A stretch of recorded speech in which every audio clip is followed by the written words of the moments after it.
Do you know what I love most about fermentation? The fact that it's just been around for so long. I just think that's such an incredible feat for a method.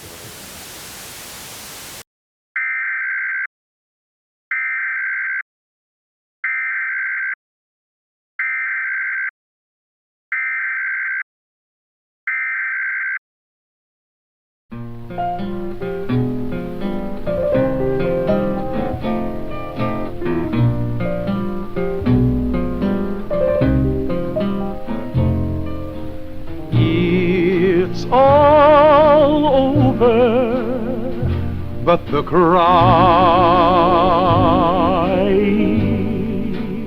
So, it's the end of the world. Welcome. I'm all hunked down in my bunker here, ready to kick ass with some rad roaches, if you know, you know. But I thought what we could do is talk about what ferment is going to save you at the end of the world. So we're going to go over a few different ferments, preferably the ones that we have on the Freshly Fermented website, as they're the ones that I know most about. But let's talk about what one's going to be the best to keep alive. Now I'm going to give you a little tip that I read in a book when I was 10, I think, maybe. And that is, as soon as you hear of a world-changing apocalypse, no matter what it is, and it's always good to be safe, fill your bathtub to the brim with water. Now this will give you a supply of water that should last you a decent amount of time. So let's talk about the first one. Of course, everyone knows the kombucha SCOBY. How easy will it be to keep a kombucha SCOBY alive during a nuclear war? If going by the past is anything to go off, during World War II there was a massive tea shortage, which actually led to kombucha not being around. Now the reason I don't think kombucha would last as long is because kombucha is quite a complicated recipe, as in you need sugar and tea, which, you know, doesn't sound that it doesn't sound that difficult to get hold of those things, but if you're thinking about it in the middle of a nuclear war, where are you finding sugar and tea? It's not like you can grow it in your back garden. So for that reason, kombucha is out. Now let's talk about vinegars. I know vinegars is probably the last thing you're going to be thinking about, but apple cider vinegar does work as a good medication, so maybe you do want some apple cider vinegar. Now I hate to say this as well, but unless you have an apple orchard, it's not an option. Unless you can freshly squeeze your own apples, you're not going to be able to make apple cider vinegar, and here's why. Apple juice is the main ingredient for apple cider vinegar, and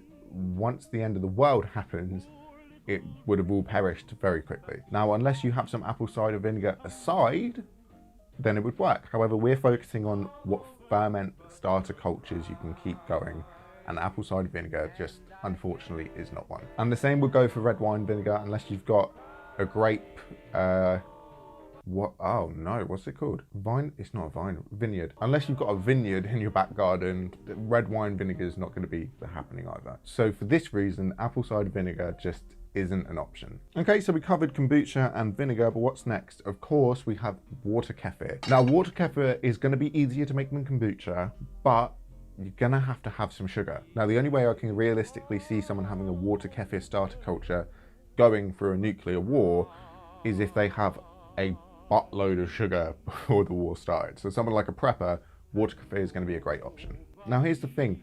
Sugar, back in about the 1800s, was seen as a type of commodity. It was pretty much like money to trade off, and for this reason I can't see why sugar wouldn't do that again. Sugar is just so valuable, and it can make a lot of treats and stuff that would be desirable to other people.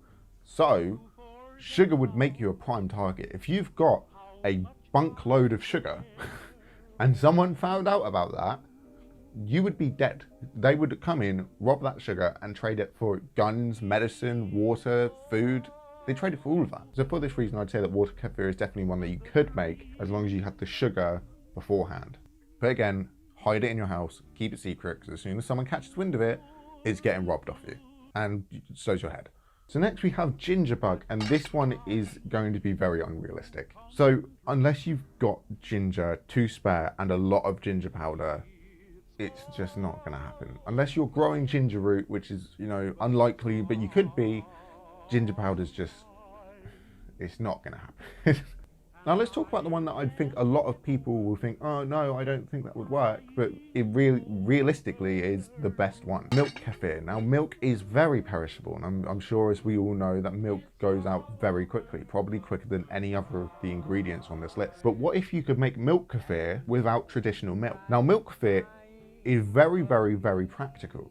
It's a brilliant medicine, and it just would last the whole time. And here's how. If you were able to bulk up on supplies of powdered milk, your milk kefir is there. Now powdered milk is, I don't know how perishable powdered milk is, so I'll put it here, but one thing is for sure, that milk kefir would be easier to make than every other one.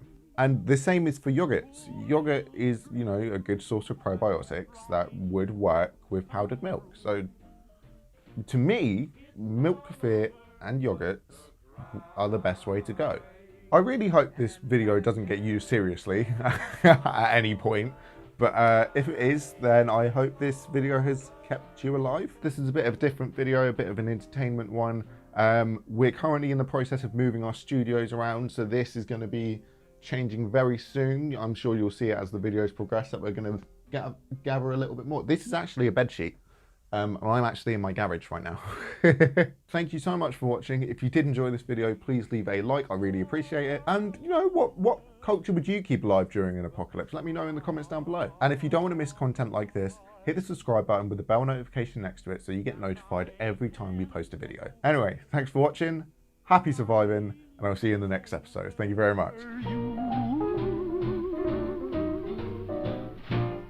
It's all over but the grind,